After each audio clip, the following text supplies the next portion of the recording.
Le changement n'aura pas lieu, en tout cas pas tout de suite. Le président turc Recep Tayyip Erdogan a été réélu pour un troisième mandat avec 52,1% des voix face à son adversaire Kemal Kılıçdaroğlu.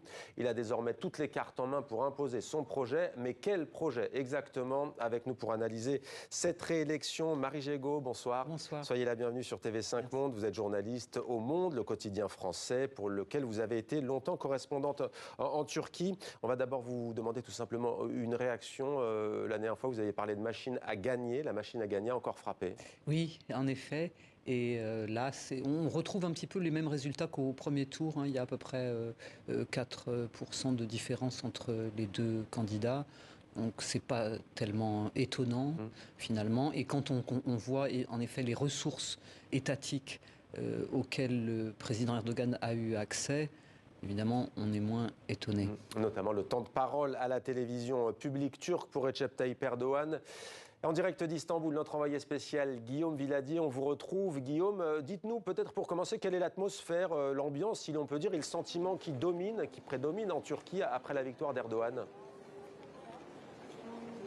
Eh bien, Mohamed, vous avez sans doute vu les images d'hier soir, les partisans de Recep Erdogan qui ici à Istanbul notamment ont fait la fête toute la nuit dans leur quartier, mais aussi dans d'autres quartiers, avec cet esprit un petit peu revanchard face aux partisans de l'opposition. Vous savez, cet esprit de revanche, il est là parce que les sondages avant le premier tour donnaient l'opposition gagnante, donc il y avait ça. Et puis la fête continue tout à l'heure pour rejoindre les bords de la mer, de la Corne d'Or, pardon, où nous nous trouvons. Nous sommes passés par le quartier de Tophané, qui est un quartier vraiment d'ultra, de partisans très fidèles du président Recep Tayyip Erdogan, et il continue de faire la fête. Alors dans les autres quartiers, ceux qui sont traditionnellement acquis à l'opposition comme Beşiktaş ou Kadıköy, eh bien l'ambiance est bien à la morosité, à la résignation aussi.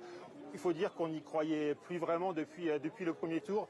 Mais quand même, on sent une atmosphère de dépression. Rien ne change, nous dit-on. Et en effet, rien ne change parce que pour le reste, à Istanbul, eh bien, la journée apparaît plutôt comme normal. Il y a des touristes. Il y a aussi beaucoup d'enfants parce qu'aujourd'hui, c'était des vacances post-élection. Le jour après les élections, les écoles étaient fermées.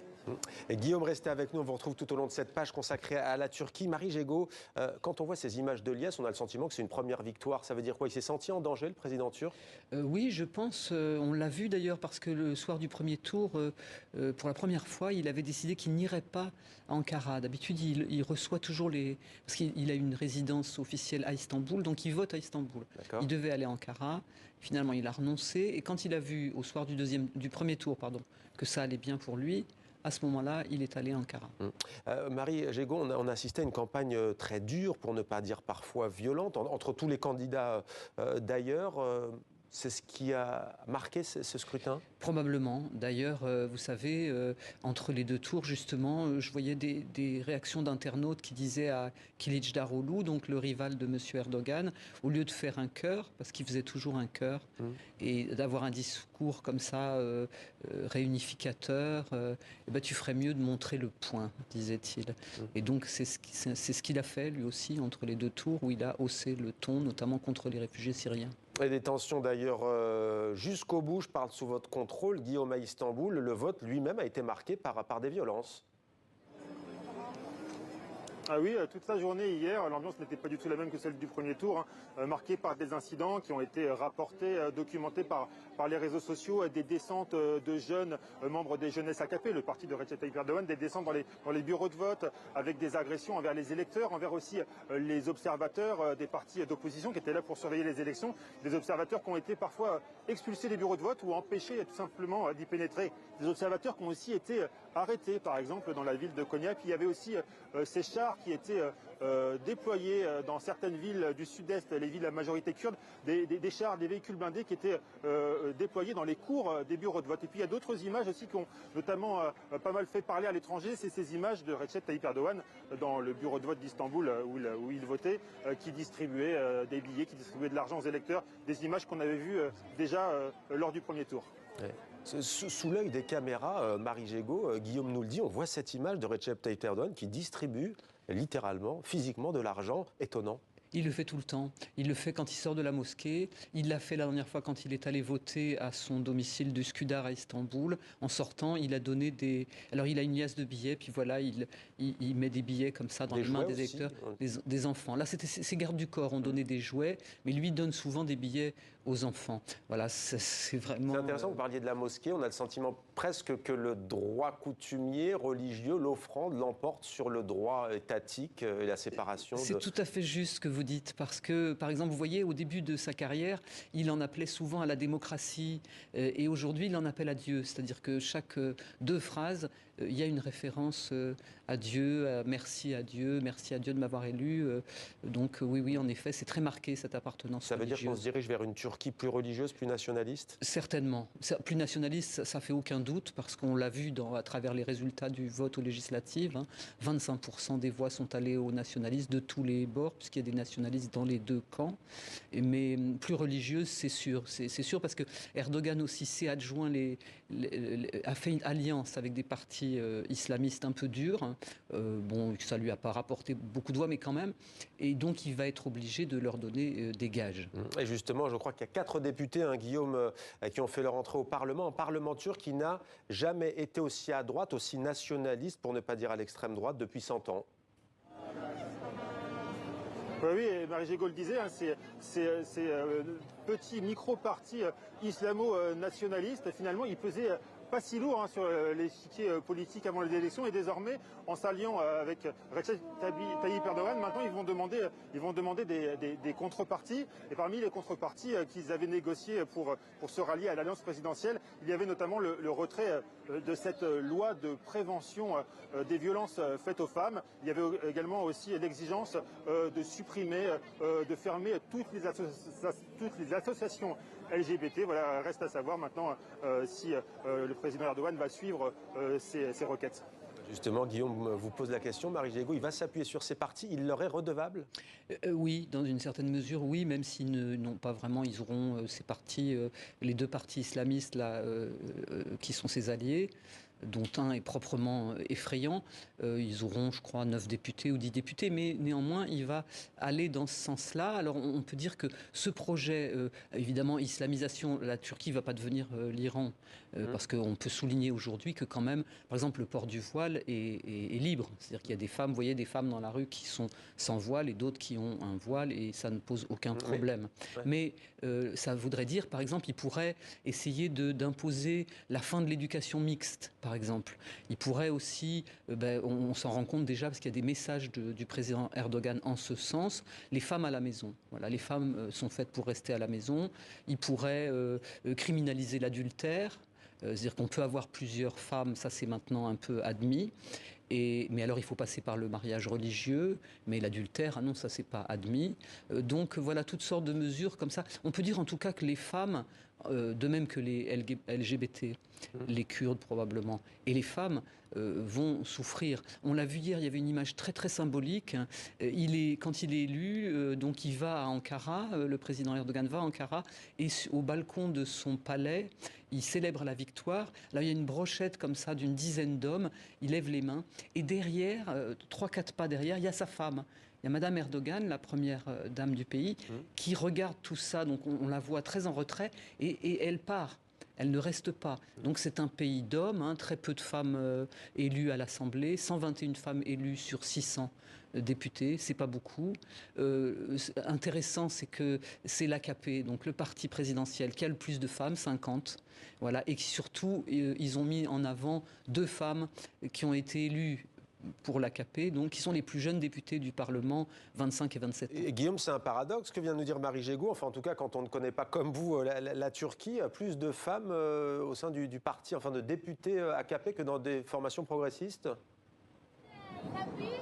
Oui, et aussi énormément de femmes hier lors des célébrations de la victoire, notamment dans son quartier natal de Kassim Pacha. Il y avait beaucoup de femmes, voilées ou non voilées, des femmes qui vous disent que Recep Tayyip Erdogan a libéré la femme quand il est arrivé au pouvoir, ce qui est un paradoxe, mais effectivement, Recep Tayyip Erdogan a permis aux femmes voilées qui jusque-là n'avaient pas accès à l'université ou à la fonction publique de pouvoir travailler dans la fonction publique et de pouvoir étudier à l'université. Donc il reste un socle féminin électoral très fort pour soutenir Recep Recep Tayyip Erdogan. Marie Gégaud, pas un mot sur l'économie durant la campagne, ou quasiment, ce que nous disait Guillaume, notre envoyé spécial, Guillaume Villadier, en première partie. Hier soir, il en a quand même touché un mot de l'économie. Le prix de l'oignon a pris x6, on peut dire, alors que c'est un aliment de base, comme dans beaucoup de pays, mais surtout en Turquie.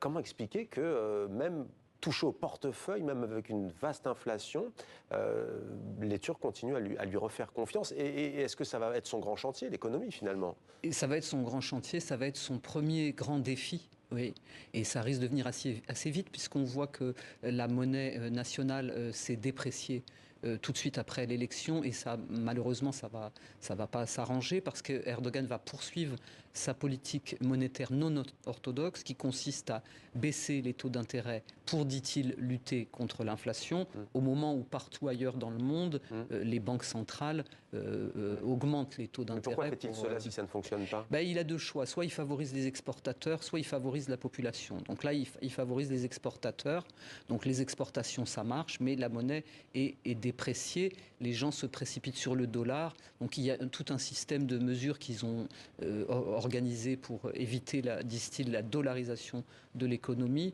mais quand même. Et pour ce qui est de l'oignon, vous avez raison, mais ce que disent les Turcs en général, ils disent mais ça n'est pas de la faute d'Erdogan. C'est-à-dire que lui, il apparaît comme, voilà, il est étanche. Tout glisse sur lui. Ouais. Sur l'opposition, on peut dire qu'elle a raté le coche. Tiens, Guillaume, je me tourne vers vous. L'opposition a raté le coche, mais on a le sentiment que c'est certes un échec, mais pour autant, elle ne sort pas non plus exsangue, ou c'est compliqué? C'est compliqué, c'est une opposition qui a réussi le pari d'imposer un second tour à Recep Tayyip Erdogan. Et en cela, c'est quand même une toute petite victoire. Ensuite, c'est une opposition qui, hier, a finalement perdu.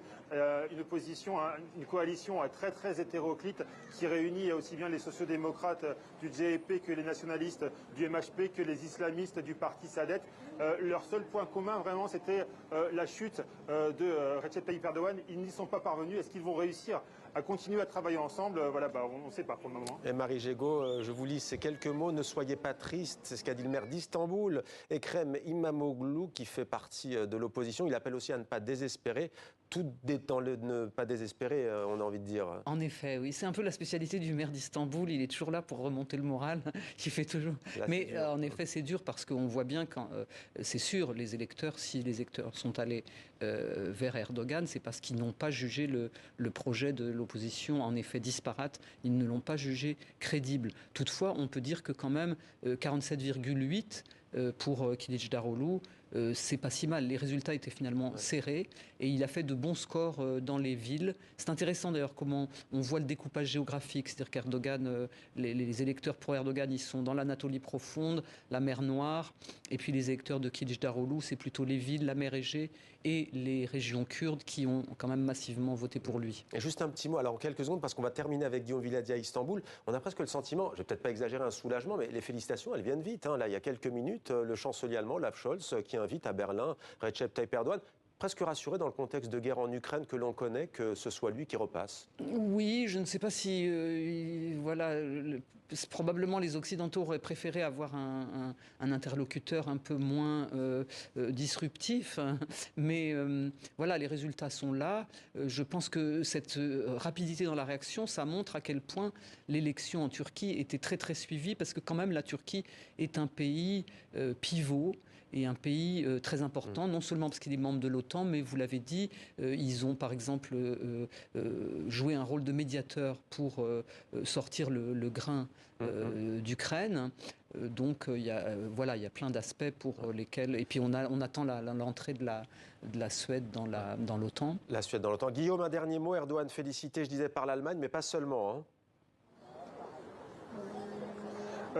Pas seulement. Pour l'instant, on ne sait pas trop l'agenda du président Erdogan pour les prochains jours. Aujourd'hui, rien n'a filtré de la direction de la communication du palais présidentiel. À peine croit-on savoir que ce soir, il devrait avoir un entretien téléphonique avec le président américain Joe Biden, qui lui aussi a été l'un des premiers hier soir à le féliciter pour cette élection.